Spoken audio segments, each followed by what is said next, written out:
Country delight గురించి తెలిసింది. IIM, ఐఐటిలో చదువుకున్న వాళ్ళు ఈ కంపెనీ నడుపుతున్నారు.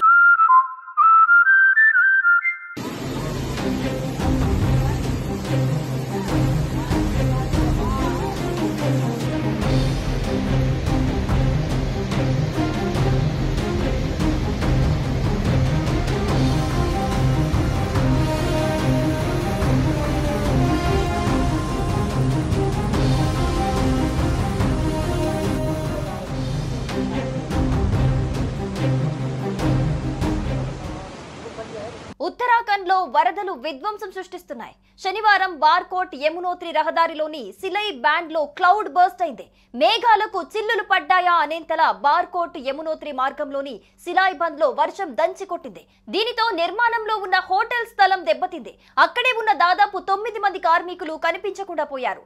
యమునోత్రి రహదారి కూడా ఈ విపత్తు వల్ల తీవ్ర నష్టం చోటు చేసుకుంది. గల్లంతైన కార్మికుల కోసం రెస్క్యూ టీం గాలిస్తోంది. సహాయక చర్యలు కొనసాగుతున్నాయి. ఉత్తర భారతదేశంలోని హిమాచల్ ప్రదేశ్, ఉత్తరాఖండ్ రాష్ట్రాల్లో ఇటీవల నుంచి కుండపోత వర్షాలు కురుస్తున్నాయి. ఈ వర్షాల కారణంగా నదులు ఉప్పొంగి పలు ప్రాంతాల్లో ఆకస్మిక వరదలు సంభవించాయి.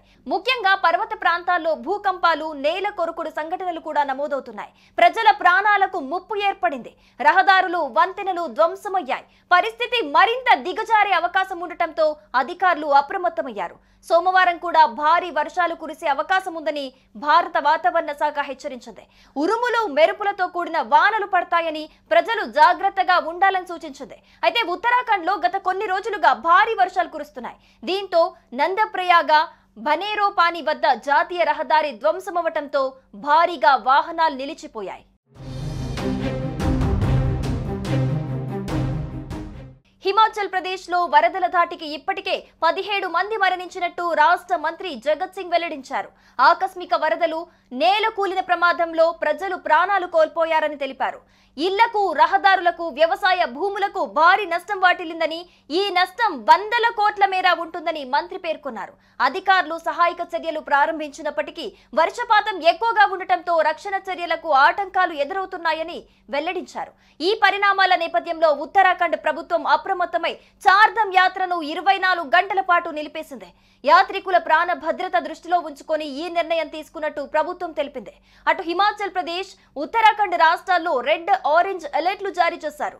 ప్రజలను అప్రమత్తంగా ఉండాలని, అవసరమైతే మాత్రమే ప్రయాణాలు చేయాలని అధికార యంత్రాంగం విజ్ఞప్తి చేసింది. ప్రస్తుత పరిస్థితుల్లో సహాయక బృందాలు పనిచేయటమే కష్టంగా మారిందని అధికారులు అంటున్నారు. ఇక మరోవైపు వర్షాకాలం కావటంతో గత వారం రోజులుగా పాకిస్తాన్ లోని వివిధ ప్రాంతాల్లో భారీ వర్షాలు కురుస్తున్నాయి. దీంతో పలు ప్రాంతాల్లో వరద పోటెత్తింది. దీంతో 32 మంది ప్రజలు మరణించగా వారిలో 16 మంది చిన్నారులున్నారు. ఈ మేరకు ఖైబర్ పఖ్తూన్ఖ్వా ప్రావిన్స్ లోని విపత్తు నిర్వహణ సంస్థ అధికారులు వివరించారు. గడిచిన 36 గంటల్లో భారీ వరదలు, ఇంటి పైకప్పు, గోడలు కుప్పకూలిన ఘటనల్లో 19 మంది మరణించారని తెలిపారు. ఈ భారీ వర్షాలు, వరదల కారణంగా వేలాది ఇళ్లు దెబ్బతిన్నాయని పేర్కొన్నారు. మంగళవారం వరకు దేశంలోని వివిధ ప్రాంతాల్లో భారీ వర్షాలు కురుస్తాయని పాకిస్తాన్ వాతావరణ కేంద్రం స్పష్టం చేసింది.